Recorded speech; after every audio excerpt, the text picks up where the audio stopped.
I'd like to tell you about the strangest secret in the world. Some years ago, the late Nobel Prize-winning Dr. Albert Schweitzer was being interviewed in London, and a reporter asked him, "Doctor, what's wrong with men today?" And the great doctor was silent a moment, and then he said, "Men simply don't think." It's about this that I want to talk with you. We live today in a golden age. This is an era that man has looked forward to, dreamed of, and worked toward for thousands of years. But since it's here, we pretty well take it for granted. We in America are particularly fortunate to live in the richest land that ever existed on the face of the earth, a land of abundant opportunity for everyone. But do you know what happens? Well, let's take 100 men who start even at the age of 25. Do you have any idea what will happen to those men by the time they're 65? These 100 men who all start even at the age of 25 believe they're going to be successful. If you ask any one of these men if he wanted to be a success, he'd tell you he did. And you'd notice that he was eager toward life, that there was a certain sparkle to his eye, an erectness to his carriage, and life seemed like a pretty interesting adventure to him. But by the time they're 65, 1 will be rich. 4 will be financially independent. 5 will still be working. 54 will be broke. Now think a moment. Out of the 100, only 5 make the grade. Now why do so many fail?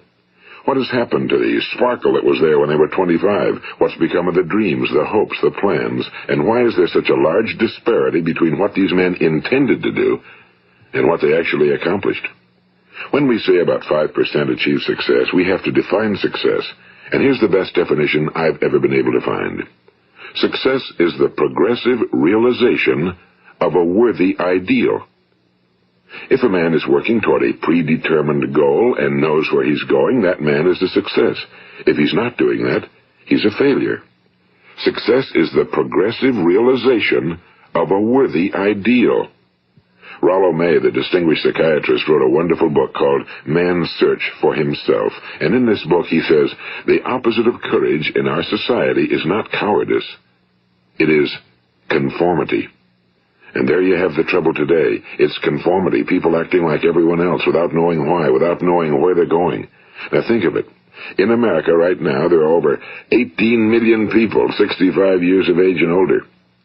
And most of them are broke. They're dependent on someone else for life's necessities. Now, we learn to read by the time we're 7. We learn to make a living by the time we're 25. Usually by that time, we're not only making a living, we're supporting a family. And yet by the time we're 65, we haven't learned how to become financially independent in the richest land that has ever been known. Why? We conform. And the trouble is that we're acting like the wrong percentage group, the 95 who don't succeed. Now, why do these people conform? Well, they really don't know. These people believe that their lives are shaped by circumstances, by things that happen to them, by exterior forces. They're outer-directed people. A survey was made one time that covered a lot of men, working men, and these men were asked, "Why do you work? Why do you get up in the morning?" 19 out of 20 had no idea. If you ask them, they'll say, well, everyone goes to work in the morning, and that's the reason they do it, because everyone else is doing it. Now let's get back to our definition of success. Who succeeds? The only person who succeeds is the person who is progressively realizing a worthy ideal. He's the person who says, I'm going to become this, and then begins to work toward that goal. I'll tell you who the successful people are. A success is the school teacher who's teaching school because that's what he or she wants to do. The success is the woman who's a wife and mother because she wanted to become a wife and mother and is doing a good job of it. The success is the man who runs the corner gas station because that was his dream. That's what he wanted to do. The success is the successful salesman who wants to become a top-notch salesman and grow and build with his organization. A success is anyone who is doing deliberately a predetermined job because that's what he decided to do deliberately. But only 1 out of 20 does that. That's why today there isn't really any competition unless we make it for ourselves. Instead of competing, all we have to do is create. You know, for 20 years, I looked for the key which would determine what would happen to a human being. Was there a key I wanted to know which would make the future a promise that we could foretell to a large extent? Was there a key that would guarantee a person's becoming successful if he only knew about it and knew how to use it? Well, there is such a key, and I've found it. Have you ever wondered why so many men work so hard and honestly without ever achieving anything in particular, and others don't seem to work hard and yet seem to get everything? They seem to have the magic touch. You've heard them say that about someone. Everything he touches turns to gold. And have you ever noticed that a man who becomes successful tends to continue to become successful? And on the other hand, have you noticed how a man who's a failure tends to continue to fail? Well, it's because of goals. Some of us have goals, some don't.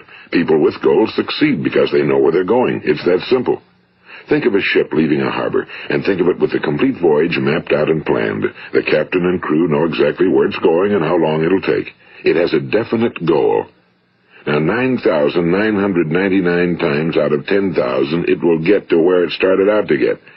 Now, let's take another ship, just like the first, only let's not put a crew on it or a captain at the helm. Let's give it no aiming point, no goal, no destination. We just start the engines and let it go. I think you'll agree with me that if it gets out of the harbor at all, it will either sink or wind up on some deserted beach, a derelict. It can't go anyplace because it has no destination and no guidance, and it's the same with a human being. Take the salesman, for example. There's no other person in the world today with the future of a good salesman. Selling is the world's highest paid profession, if we're good at it and if we know where we're going. Every company needs top-notch salesmen, and they reward those men. The sky's the limit for them. But how many can you find? Someone once said the human race is fixed, not to prevent the strong from winning, but to prevent the weak from losing. The American economy today can be likened to a convoy in time of war. The entire economy is slowed down to protect its weakest link, just as the convoy had to go at the speed that would permit its slowest vessel to remain in formation. That's why it's so easy to make a living today. It takes no particular brains or talent to make a living and support a family today. So we have a plateau of so-called security, if that's what a person's looking for. But we do have to decide how high above this plateau we want to aim. Now let's get back to the strangest secret in the world, the story that I wanted to tell you today. Why do men with goals succeed in life and men without them fail? Well, let me tell you something which, if you really understand it, will alter your life immediately. If you understand completely what I'm going to tell you from this moment on, your life will never be the same again. You will suddenly find that good luck just seems to be attracted to you. The things you want just seem to fall in line, and from now on you won't have the problems, the worries, the gnawing lump of anxiety that perhaps you've experienced before. Doubt, fear, well, they'll be things of the past. Here's the key to success and the key to failure. We become what we think about. Now let me say that again.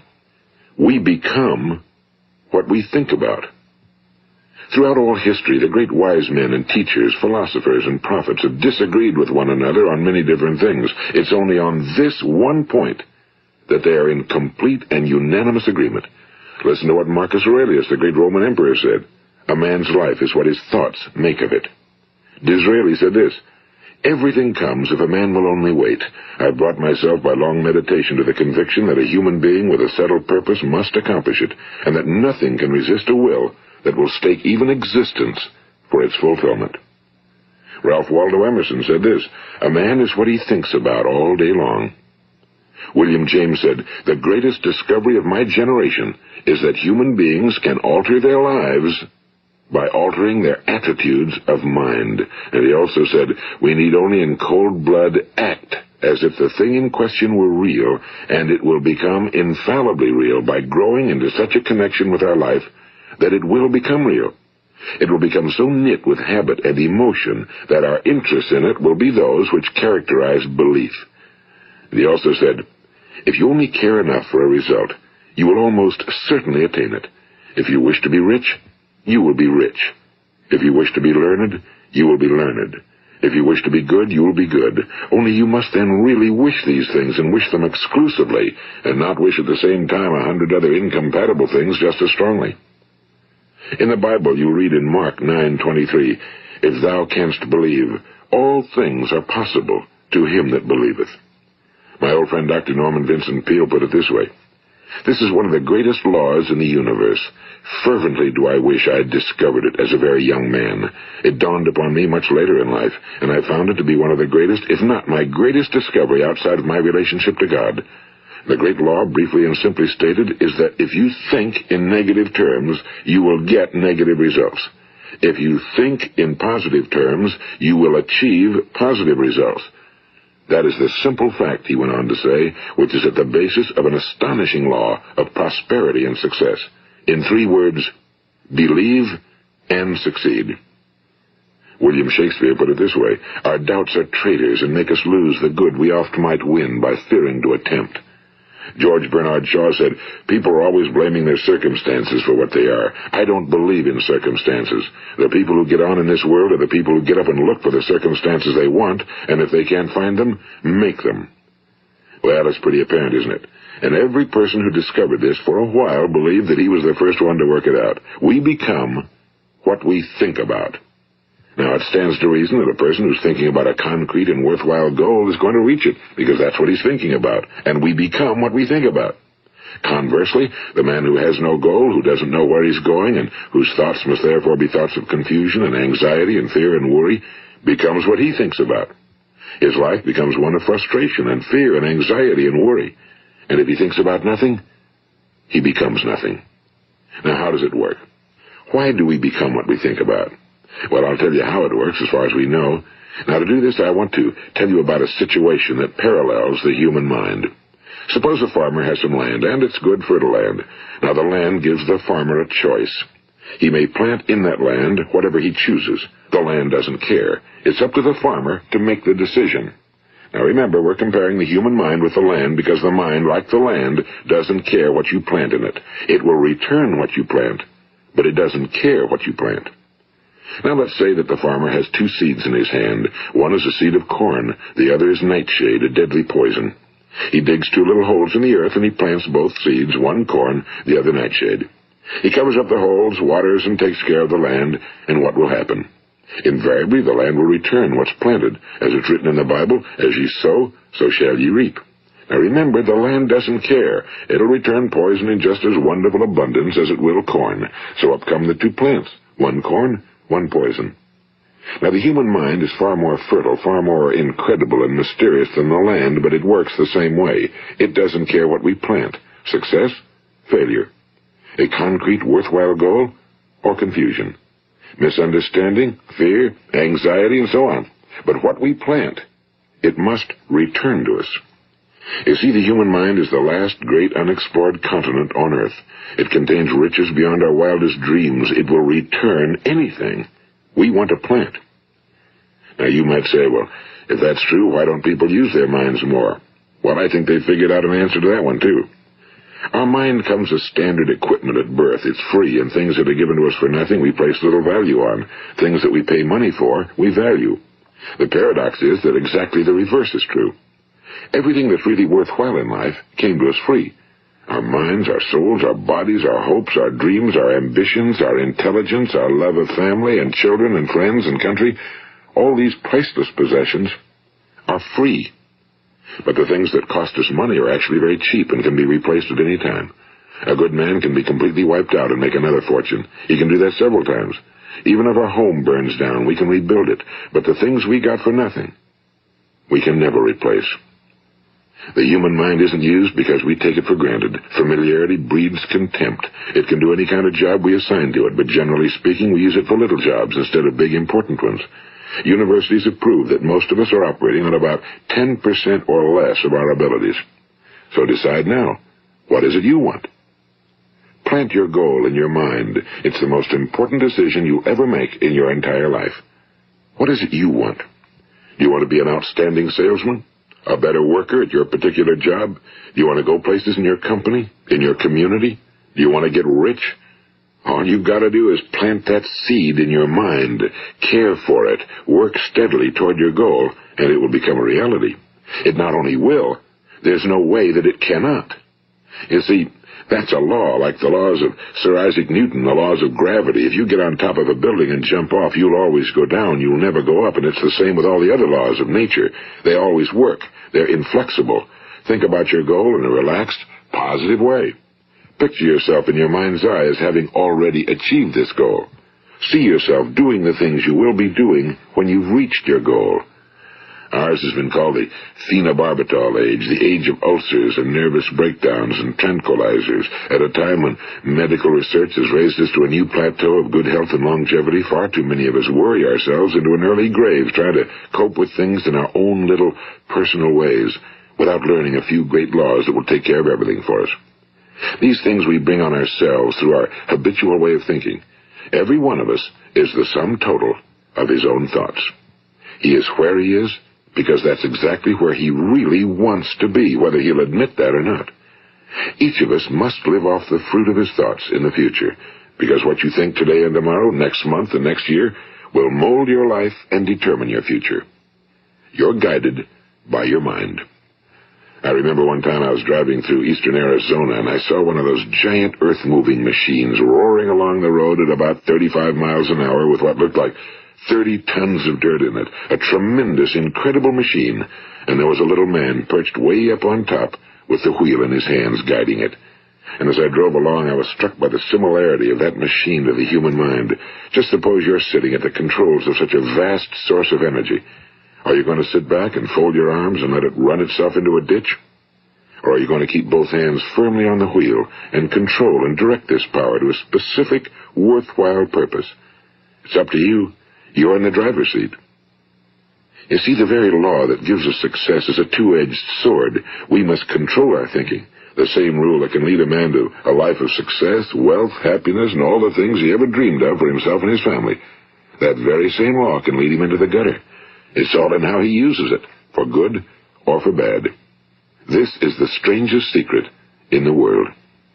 Now, why do I say it's strange, and why do I call it a secret? Actually, it isn't a secret at all. It was first promulgated by some of the earliest wise men, and it appears again and again throughout the Bible, but very few people have learned it, understand it. That's why it's strange, and why, for some equally strange reason, it virtually remains a secret. I believe that you could go out and walk down the main street of your town and ask one man after another what the secret of success is, and you probably wouldn't run into one man in a month who could tell you. Now, this information is enormously valuable to us if we really understand it and apply it. It's valuable to us not only for our own lives, but the lives of those around us, our families, employees, associates, and friends. Life should be an exciting adventure. It should never be a bore.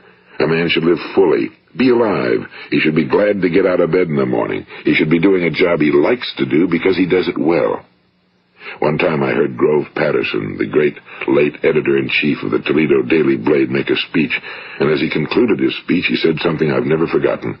He said, "My years in the newspaper business have convinced me of several things. Among them, that people are basically good, and that we came from someplace, and we're going someplace. So we should make our time here an exciting adventure. The architect of the universe didn't build a stairway leading nowhere." And the greatest teacher of all, the carpenter from the plains of Galilee, gave us the secret time and time again.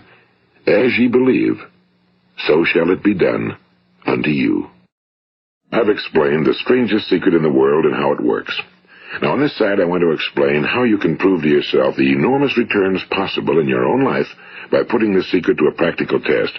I want you to make a test that will last 30 days. It isn't going to be easy, but if you'll give it a good try, it will completely change your life for the better. Now, back in the 17th century, Sir Isaac Newton, the English mathematician and natural philosopher, gave us some natural laws of physics which apply as much to human beings as they do to the movement of bodies in the universe. And one of these laws is that for every action, there is an equal and opposite reaction. Simply stated, as it applies to you and me, it means we can achieve nothing without paying the price. The results of your 30-day experiment will be in direct proportion to the effort you put forth. To be a doctor, you must pay the price of long years of difficult study. To be successful in selling, and remember that each of us succeeds to the extent of his ability to sell. Selling our families on our ideas, selling education in schools, selling our children on the advantages of living the good and honest life, selling our associates and employees on the importance of being exceptional people. To, of course, the profession of selling itself. But to be successful in selling our way to the good life, we must be willing to pay the price. Now, what is that price? Well, it's many things. First, it's understanding emotionally, as well as intellectually, that we literally become what we think about, that we must control our thoughts if we're to control our lives. It's understanding fully that as ye sow, so shall ye reap. Second, it's cutting away all fetters from the mind and permitting it to soar as it was divinely designed to do. It's the realization that your limitations are self-imposed and that the opportunities for you today are enormous beyond belief. It's rising above narrow-minded pettiness and prejudice. And third, it's using all your courage to force yourself to think positively on your own problem, to set a definite and clearly defined goal for yourself, to let your marvelous mind think about your goal from all possible angles, to let your imagination speculate freely upon many different possible solutions, to refuse to believe that there are any circumstances sufficiently strong to defeat you in the accomplishment of your purpose, to act promptly and decisively when your course is clear, and to keep constantly aware of the fact that you are, at this moment, standing in the middle of your own acres of diamonds, as Russell Conwell used to point out. And fourth, save at least 10% of every dollar you earn. It's also remembering that no matter what your present job, it has enormous possibilities, if you're willing to pay the price. Now let's just go over the important points in the price each of us must pay to achieve the wonderful life that can be ours. It is, of course, worth any price. 1. You will become what you think about. 2. Remember the word imagination and let your mind begin to soar. 3. Courage. Concentrate on your goal every day.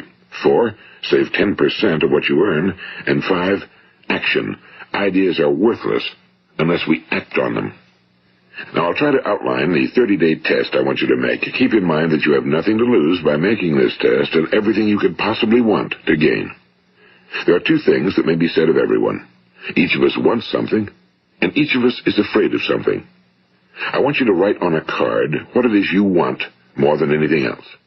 It may be more money. Perhaps you'd like to double your income or make a specific amount of money. It may be a beautiful home. It may be success at your job. It may be a particular position in life. It could be a more harmonious family. Each of us wants something.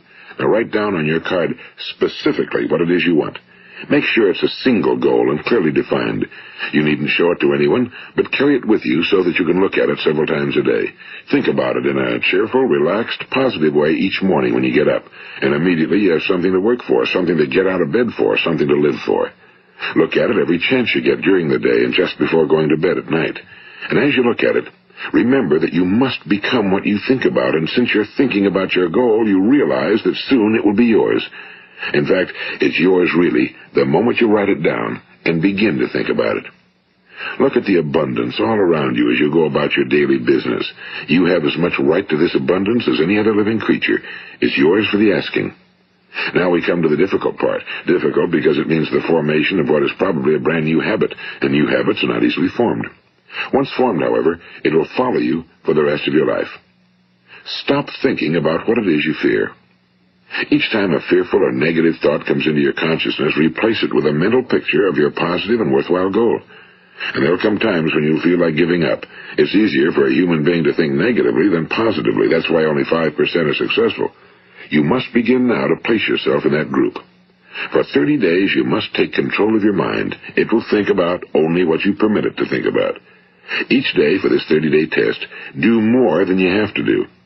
In addition to maintaining a cheerful, positive outlook, give of yourself more than you've ever done before. Do this knowing that your returns in life must be in direct proportion to what you give. The moment you decide on a goal to work toward, you're immediately a successful person. You are then in that rare and successful category of people who know where they're going. Out of every 100 people, you belong to the top 5. Don't concern yourself too much with how you're going to achieve your goal. Leave that completely to a power greater than yourself. All you have to do is know where you're going. The answers will come to you of their own accord and at the right time. Remember these words from the Sermon on the Mount, and remember them well. Keep them constantly before you this month of your test. Ask, and it shall be given you. Seek, and ye shall find. Knock, and it shall be opened unto you. For every one that asketh receiveth, and he that seeketh findeth, and to him that knocketh it shall be opened. It's as marvelous and as simple as that. In fact, it's so simple that in our seemingly complicated world, it's difficult for an adult to understand that all he needs is a purpose and faith. For 30 days, do your very best. If you're a salesman, go at it as you've never done before, not in a hectic fashion, but with the calm, cheerful assurance that time well spent will give you the abundance in return you deserve and want. If you're a homemaker, devote your 30-day test to completely giving of yourself without thinking about receiving anything in return, and you'll be amazed at the difference it makes in your life. No matter what your job, do it as you've never done it before for 30 days. And if you've kept your goal before you every day, you'll wonder and marvel at this new life you've found. Dorothea Brand, the outstanding editor and writer, discovered it for herself and tells about it in her fine book, Wake Up and Live. Her entire philosophy is reduced to the words, act as though it were impossible to fail. She made her own test with sincerity and faith, and her entire life was changed to one of overwhelming success. Now, you make your test for 30 full days. Don't start your test until you've made up your mind to stick with it. You see, by being persistent, you're demonstrating faith. Persistence is simply another word for faith. If you didn't have faith, you'd never persist.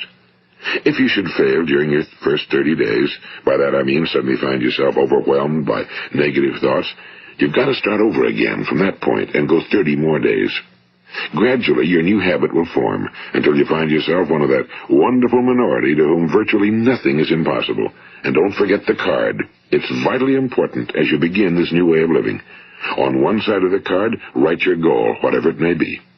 On the other side, write the words we've quoted from the Sermon on the Mount. Ask, and it shall be given you. Seek, and ye shall find. Knock, and it shall be opened unto you. Nothing great was ever accomplished without inspiration. See that during these crucial first 30 days, your own inspiration is kept at a peak. And above all, don't worry. Worry brings fear, and fear is crippling. The only thing that can cause you to worry during your test is trying to do it all yourself. Know that all you have to do is hold your goal before you. Everything else will take care of itself. Remember also to keep calm and cheerful. Don't let petty things annoy you and get you off course. Now, since making this test is difficult, some will say, why should I bother? Well, look at the alternative. No one wants to be a failure. No one really wants to be a mediocre individual. No one wants a life constantly filled with worry and fear and frustration. Therefore, remember that you must reap that which you sow. If you sow negative thoughts, your life will be filled with negative things. If you sow positive thoughts, your life will be cheerful, successful, and positive. Now, gradually, you will have a tendency to forget what you've heard on this recording. Play it often. Keep reminding yourself of what you must do to form this new habit. Gather your whole family around at regular intervals and listen to what's been said here. You know, most men will tell you that they want to make money without understanding the law. The only people who make money work in a mint. The rest of us must earn money. This is what causes those who keep looking for something for nothing or a free ride to fail in life. The only way to earn money is by providing people with services or products which are needed and useful. We exchange our time and our product or service for the other man's money. Therefore, the law is that our financial return will be in direct proportion to our service. Now, success is not the result of making money. Making money is the result of success, and success is in direct proportion to our service. Most people have this law backwards. They believe that you're successful if you earn a lot of money. The truth is that you can only earn money after you're successful. It's like the story of the man who sat in front of the stove and said to it, "Give me heat, and then I'll add the wood." How many men and women do you know, or do you suppose there are today, who take the same attitude toward life? There are millions. We've got to put the fuel in before we can expect heat. Likewise, we've got to be of service first before we can expect money. Don't concern yourself with the money. Be of service. Build, work, dream, create. Do this, and you'll find there's no limit to the prosperity and abundance that will come to you. Prosperity, you know, is founded upon a law of mutual exchange. Any person who contributes to prosperity must prosper in turn himself. Sometimes the return will not come from those you serve, but it must come to you from someplace, because that's the law. For every action, there is an equal and opposite reaction. As you go daily through your 30-day test period, remember that your success will always be measured by the quality and quantity of service you render, and money is a yardstick for measuring this service. No man can get rich himself unless he enriches others. Now, there are no exceptions to a law. You can drive down any street in America and from your car estimate the service that's being rendered by the people living on that street. Had you ever thought of this yardstick before? It's interesting. Some, like ministers and priests and other devoted people, measure their returns in the realm of the spiritual, but again, their returns are equal to their service. Once this law is fully understood, any thinking person can tell his own fortune. If he wants more, he must be of more service to those from whom he receives his return. If he wants less, he has only to reduce his service. This is the price you must pay for what you want. If you believe you can enrich yourself by deluding others, you can end only by deluding yourself. It may take some time, but just as surely as you breathe, you'll get back what you put out. Don't ever make the mistake of thinking you can avert this. It's impossible. The prisons and the streets where the lonely walk are filled with people who tried to make new laws just for themselves. We may avoid the laws of man for a while, but there are greater laws that cannot be broken. An outstanding medical doctor recently pointed out 6 steps that will help you realize success. 1. Set yourself a definite goal. 2. Quit running yourself down. 3. Stop thinking of all the reasons why you cannot be successful and instead think of all the reasons why you can. 4. Trace your attitudes back through your childhood and try to discover where you first got the idea you couldn't be successful, if that's the way you've been thinking. 5. Change the image you have of yourself by writing out a description of the person you would like to be. And 6. Act the part of the successful person you have decided to become. The doctor who wrote those words is a noted West Coast psychiatrist, Dr. David Harold Fink. Do what the experts since the dawn of recorded history have told you must do. Pay the price by becoming the person you want to become. It's not nearly as difficult as living unsuccessfully. Make your 30-day test, then repeat it again, and each time it will become more a part of you until you'll wonder how you could ever have lived any other way. Live this new way, and the floodgates of abundance will open and pour over you more riches than you may have dreamed existed. Money? Yes, lots of it. But what's more important, you'll have peace. You'll be in that wonderful minority who lead calm, cheerful, successful lives. Start today. You have nothing to lose, but you have a whole life to win. This is Earl Nightingale, and thank you.